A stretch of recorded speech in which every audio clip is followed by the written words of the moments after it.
Hey everyone, this is Karen Waksman, founder of Retail MBA. Today we're going to be talking about selling a big five sporting goods. So if you have a great product perfect for their stores, this training will give you some things to think about in regards to big five. With that said, let's get started on today's training. So today I want to talk about the sporting good industry and just some of the things to think about. Basically what I think about when I'm trying to generate revenue, somebody brings me a sporting good product. And again, my goal here is to empower you and inspire you to succeed by giving you additional nuggets of full information to help you win business. So if you have a sporting goods product, there's obviously some major specialty retailers that focus on the sporting good industry. And so that's obviously a great first choice to go after specialty retailers, sports shells, all those different retailers that focus on the sports segment. If that was the case and I had a sporting good product, I would go and take a look at all the different sporting goods specialty retailers, obviously, and I would put them on my list. And then I would go and take a look at the list of the top major retailers that I've included in the program, and I would actually go through each one of the websites of those retailers and find out which retailers sell sporting goods products, because lots of different companies that are not those niche sporting goods stores sell sporting goods products. And so what happens when people have a product, they only focus in on the certain retailers that focus in on that category. So in your case, if you have a sporting good product, most people just focus on the sporting good industry and only try and sell to the major sporting good outlets. But the problem with that is anyone with a sporting good product ultimately are trying to sell to those specialty retailers. And so what happens is you go after these stores, they might reject you initially because it's so niche. And so ultimately, people usually get disheartened and walk away from their product because they believe the retailers are not interested in them. And that's not true.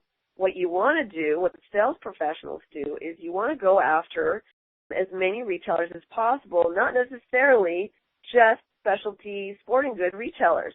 So again, like the Walmarts of the world, Targets of the world, they all sell sporting goods products. Some department stores, Sears, they sell sporting goods products. There's lots of retailers. Even Walgreens have some sporting goods stuff. So it could be the drugstore space. It could be all sorts of different retailers sell sporting goods products. So don't pigeonhole yourself into just selling to specialty retailers for sporting goods products. So I would start with them, and then again, I would go through that list of the top 350 retailers that I include in this program and create a really long list of all the companies that sell sporting goods products and go after them as well. Again, in the retail space, what they're looking for is they like proven sales because it's less risky. It's not like other industries where it's okay if it's a new product, you just want to put it into what they're doing. The retailers in general, the bigger retailers like it when you sell to other stores. They actually really like that because they like to show proof of sales. Now, not all of the major retailers need you to have sold your products everywhere before, so I wouldn't stop you from trying to sell to those stores. But ultimately what I would do is I would try and get my products into various different stores, and I'll get rejected sometimes, and then I won't get rejected. And then when I don't, I'm hoping that the product sells in the stores, it's going to grow, the business is going to sell, and then I would go back to any of the retailers that said no to me initially. And so a lot of times, in the sporting goods space, the ones that usually say no to me initially are the ones that are the specialty niche sporting goods stores because everybody's trying to sell to them. So again, I am going to go after the specialty stores. I'm going to go after everybody else. I'm going to see where I get my first hit. I'm going to try and do the best I can, try and generate revenue with that product, and then ultimately I'm going to grow that business and then go back to all the retailers that said no to me initially. You can also sell your products to catalogs. And so there's lots of catalogs that sell sporting goods products, so I would take a look at those. So that's another option for you. Online retailers, there's lots of online retailers that sell sporting goods products, so that's another option as well.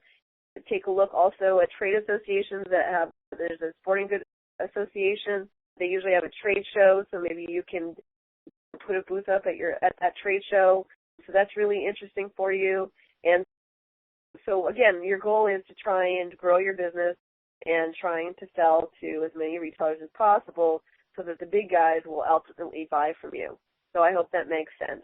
And so I will continue to think about other ways to support you in the sporting goods space, but The lucky thing about you guys is if you stop pigeonholing yourself and only go after the specialty retailers and focus on sporting goods, you actually can see that there's tons of opportunity everywhere. And again, it's the drugstore space, it's the all sorts of different retailers, the major discounters, shopping retailers sell sporting goods products. You'd be surprised, department stores and so forth. So grow that list and try and sell to as many of them as possible, and you will ultimately succeed with your business. So I hope that helps.